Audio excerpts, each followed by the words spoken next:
Hello dear students, welcome to PMS online classes. In last class we have discussed about the charge. हमने discuss किया था कि charge क्या होता है। तो हमने पढ़ा कि किसी भी वस्तु या पदार्थ का वह गुण जो उसे एक्टिव बनाता है, जो उसे सक्रिय बनाता है, वो क्या कहलाता है? चार्ज कहलाता है।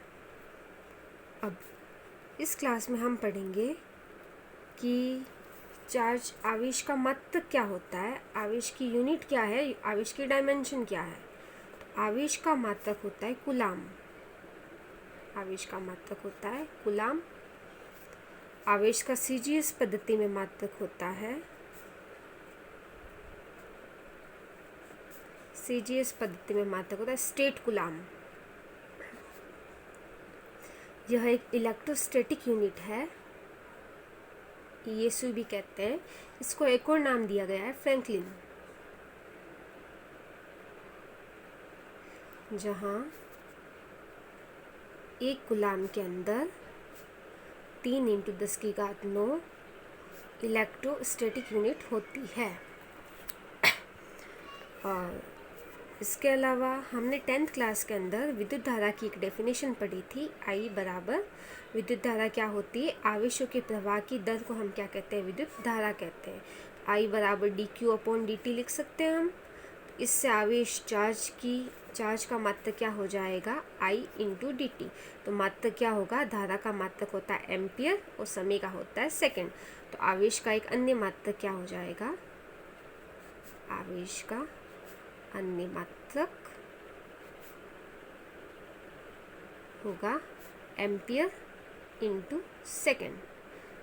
आवेश का एक और मात्रक होता है, वो होता है फैराडे। ध्यान रखना स्टूडेंट्स, यहाँ ये फैराडे है, फेरेड नहीं है। फेरेड जो मात्रक होता है वो होता है इलेक्ट्रिक कैपेसिटेंस का, विद्युत धारिता का। और एक फैराडे के अंदर कितने कूलाम होते हैं?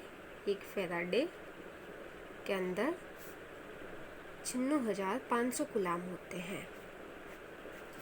अब डायमेंशन क्या है आवेश की, चार्ज की?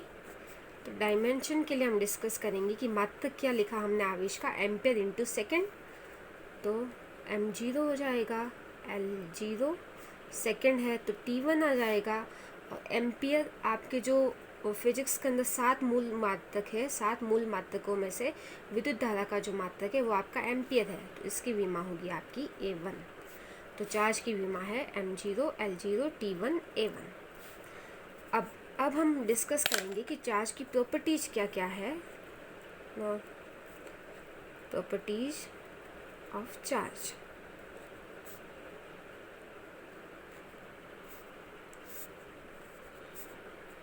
फर्स्ट प्रॉपर्टी की हम बात करते हैं। फर्स्ट प्रॉपर्टी है आपकी एडिटिव प्रॉपर्टी।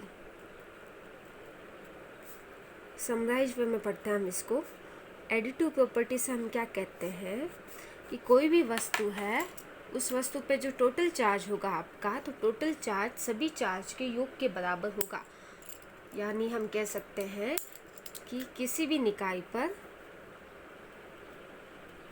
पर जो कुल आवेश है वो सभी आवेशों के कुल आवेश सभी आवेशों के बीजगणितीय योग के बराबर होता है। बीजगणितीय योग के बराबर होता है। अब हम एक एग्जाम्पल लेते हैं। हम कहते हैं कि कोई एक वस्तु है, उस वस्तु पर अपने पास आवेश है +5q, -4q एंड +3q। इस कंडीशन में उस वस्तु पर आपका नेट चार्ज कितना होगा? एडिटिव प्रॉपर्टी से हम क्या कहते हैं कि जो टोटल चार्ज होगा वो सभी आवेशों के बीजगणितीय योग के बराबर होगा।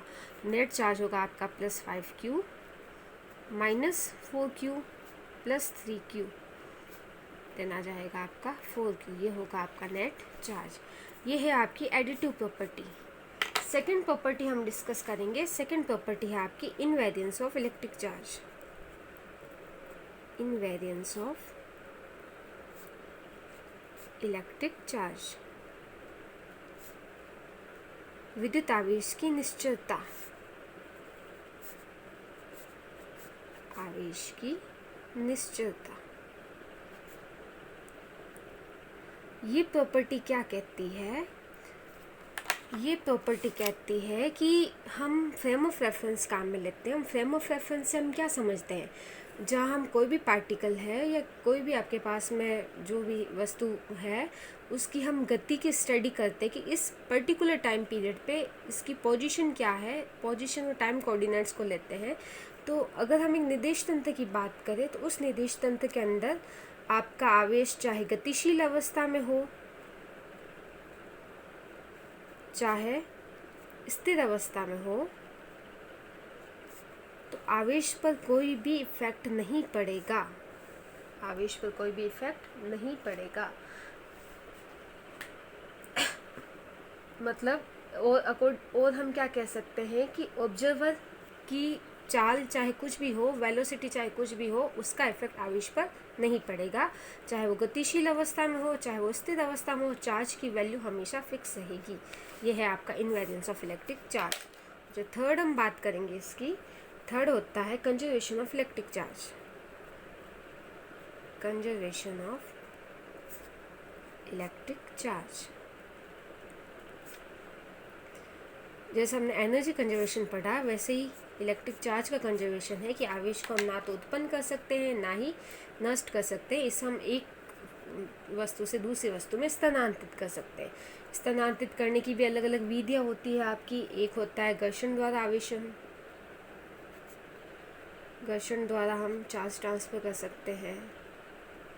हम प्रेरण के द्वारा आवेशन कर सकते हैं और चालन के द्वारा भी आवेशन हम कर सकते हैं। तो ये बेसिक नॉर्मल प्रॉपर्टीज़ है चार्ज की। और सबसे जो इम्पोर्टेंट प्रॉपर्टीज़ है चार्ज की वो होता है आपके पास में क्वांटाइजेशन ऑफ चार्ज।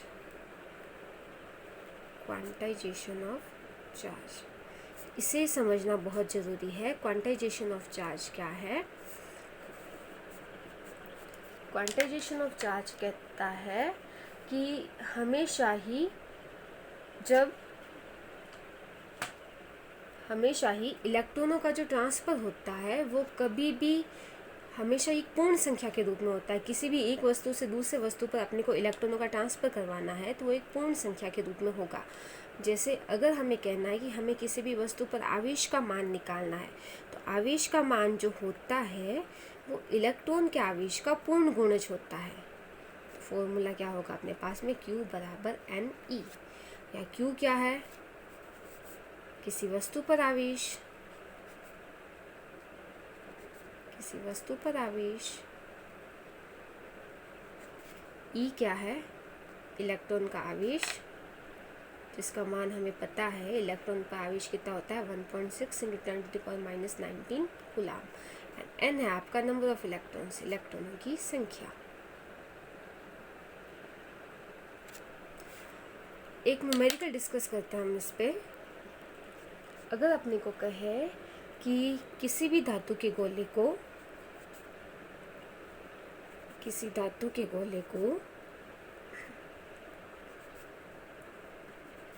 एक कूलाम आवेश से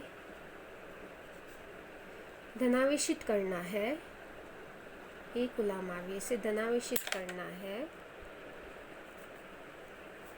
तो कितने इलेक्ट्रॉन निष्कासित करने होंगे? तो कितने इलेक्ट्रॉन निष्कासित करने होंगे? ये क्वेश्चन आपको दे रही हूँ मैं अभी प्रैक्टिस के लिए। आपको ये फॉर्मूला यूज करना है। आपको इलेक्ट्रॉन्स पॉजिटिव धनावेशित करना है इसको। तो धनावेशित करने के लिए हमें क्या करनी पड़ेगी? उस धातु के गोले में इलेक्ट्रॉनों की संख्या में कमी करनी पड़ेगी। और कमी करने के लिए अपने को इलेक्ट्रॉन कहाँ निकालने पड़ेंगे? बाहर निकालने पड़ेंगे। कितने इलेक्ट्रॉन बाहर निकालने हैं? नंबर ऑफ इलेक्ट्रॉन्स अपने को निकालना है। अपने को चार्ज दे रखा है, Q की वैल्यू कितनी है? 1 कूलाम है।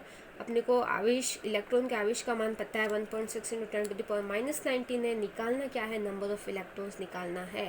तो आप ट्राई करना इसे करने की। नेक्स्ट क्लास में हम इसका सॉल्यूशन डिस्कस करेंगे। Thank you.